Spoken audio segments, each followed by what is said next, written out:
IQ level क्या होता है? टॉपिक भूल जाते हैं, मतलब आपके दिमाग में दूसरा टॉपिक चलता है। आप लाइफ में किसको किसको आई लव यू बोले हैं, कभी भूले हैं? नहीं। कौन कौन आपको मारा है या कुछ उल्टा सीधा बोला है, नहीं भूलते। रीजन क्या?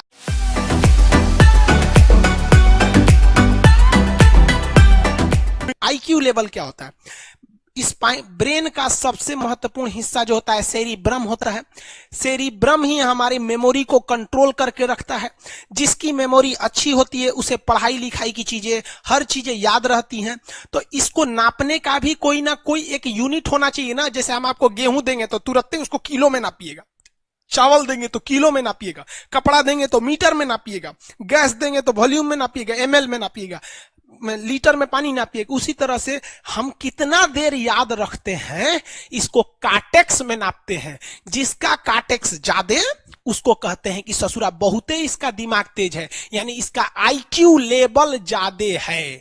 और जिसका काटेक्स यानी याद रखने की क्षमता कम है उसे कहते हैं कि इसका काटेक्स कम है, यानी आईक्यू लेवल इसका कम है। समझ में आ गया कि नहीं आ गया? किसी को दिक्कत? अब हम आपको एग्जांपल देते हैं। आपकी लाइफ में बहुत सारे टीचर आए होंगे। कुछ टीचर आपको नोट्स खोल के पढ़ाते हैं। कोनो किताब उताब नहीं है जी? यहाँ कोनो किताबें ना है, खाता बुक वे देना है, इसी को समझा देते। देखो, ये हिसाब किताब वाला किताब है। दिवाली के समय हिसाब किताब फाइनल होता है ना, सबका सैलरी उलरी का। आईक्यू लेवल बढ़ाने के लिए हम आपको बताए भी थे, दिमागीन खाइए, अच्छा रहता है। एक ही तरह की सोच मत सोचिए, अच्छा रहता है। समझा गया? प्यार वगैरह के चक्कर में मत रहिए, अच्छा होता है। लेकिन अगर ये प्रेम मोहब्बत में पड़ेंगे तो हाइपोथैलेमस एक्टिव होगा, पूरा नर्वस सिस्टम को चौपट कर देगा। समझ में आ गया कि नहीं? आईक्यू लेवल क्या होता है? अब आप बताएंगे आईक्यू लेवल किसका अच्छा है। आईक्यू लेवल कैसे बढ़ाएंगे? तो याद रखिए, आईक्यू लेवल बढ़ाने के लिए सोने से पहले का आधा घंटा बहुत जरूरी होता है। सोने से पहले आधे घंटे दिन भर में जितना काम किए उसको सुबह से रात तक देखते रहिए। एक बार रिवाइज मारिए कि सुबह उठे थे, ये किए थे, इसके बाद पढ़े थे, क्या क्या पढ़े थे। खान सर ये पढ़ाए थे, आप कहीं मैथ पढ़े होंगे, उसको सोचिए मैथ में क्या पढ़ाया गया था। खटाखट खटाखट आपको सोचना ही है ना, सोचने में कितना टाइम लगता है, खटाखट। तो अगर इसको रिवाइज करते रहेंगे, गिन के 42 दिन में आपका आईक्यू लेवल तेज हो जाएगा। फिर आप कहेंगे कि सर जी हमरो बिना किताब का याद हो गया। और अगर यही खत्म हो जाएगा तो क्या कहिएगा, आपका भी आईक्यू लेवल गिर जाएगा। टॉपिक भूल जाते हैं, मतलब आपके दिमाग में दूसरा टॉपिक चलता है। आप लाइफ में किसको किसको आई लव यू बोले हैं, कभी भूले हैं? नहीं। कौन कौन आपको मारा है या कुछ उल्टा सीधा बोला है, नहीं भूलते।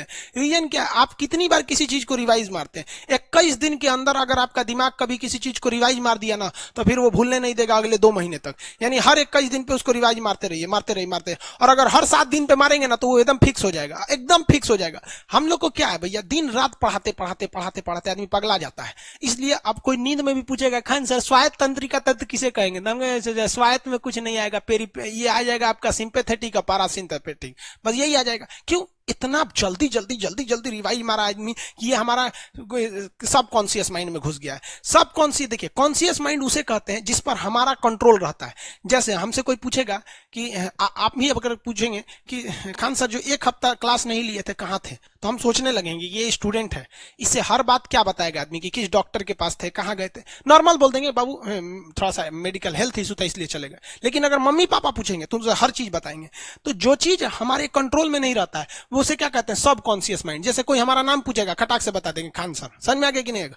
ओरिजिनल नाम तो आपको भी नहीं बताते हम लोग यहाँ पे। तो सब कॉन्शियस माइंड में घुसा दीजिए जो चीज। जैसे आप स्टेशन पे उतरिए या बस स्टैंड पे उतरिए, अपने घर जाने के लिए कभी रास्ता याद किए हैं? हाँ, इसके बाद दाहिने मुड़ना है, बाएं मुड़ना। आप फोन पे बतियाते भी चले जाते हैं। तो जब कभी किसी चीज को बहुत बार रिवाइज मार देते हैं तो वो चला जाता है सब कॉन्शियस माइंड में, फिर आपको याद करने की जरूरत नहीं है। सपना कैसे आता है? जब आपकी नींद अच्छी नहीं होती है तब।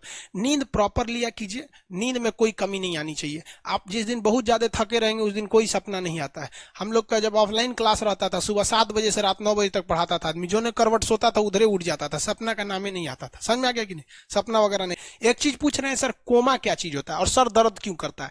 जब भी आपके बॉडी में ऑक्सीजन की कमी आएगी वो चीज दर्द करने लगेगा।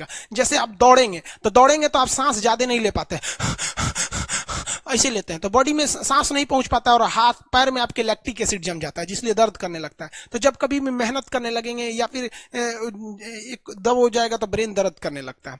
दूसरा, कोमा क्या होता है? ब्रेन हमेशा वर्किंग करते रहता है। अगर वो रेस्ट में चला गया तो उसी को कोमा कहते हैं। अब परमानेंटली रेस्ट में चला गया तो मरिए जाएंगे। बेहोशी में क्या होता है कि ब्रेन और स्पाइनल कॉर्ड का संपर्क टूट जाता है। ब्रेन और स्पाइनल कॉर्ड का संपर्क टूट जाता है तो उसी को क्या कहते हैं? बेहोश हो गया है। पानी उनी छिड़केंगे ना तो स्पाइनल कॉर्ड में उसमें संपर्क जुट जाएगा। लेकिन ब्रेन और स्पाइनल कॉर्ड कामें नहीं कर रहे हैं तो कोमा में चले गए। कोमा को हाफ डेथ कहा जाता है, आधा मरा हुआ व्यक्ति है। जो व्यक्ति कोमा में चला जाता है ना, कोई जरूरी नहीं है कि वापस आएगा ही आएगा, लेकिन बेहोश है तो कोई दिक्कत नहीं, पानी फेंकिए मार देगा उसको। कहते हैं लोग बिहार में, लोग दांत लग गया, फीट मार दिया, पानी फेंकिए सही हो जाता है। अब अगर तुम लोग नए हो तो सब्सक्राइब करो, वो जो लाल वाला बटन है उस पे ठुमका फेंक के मारो या नलका, मुझे नहीं पता, बस क्लिक हो जाना चाहिए।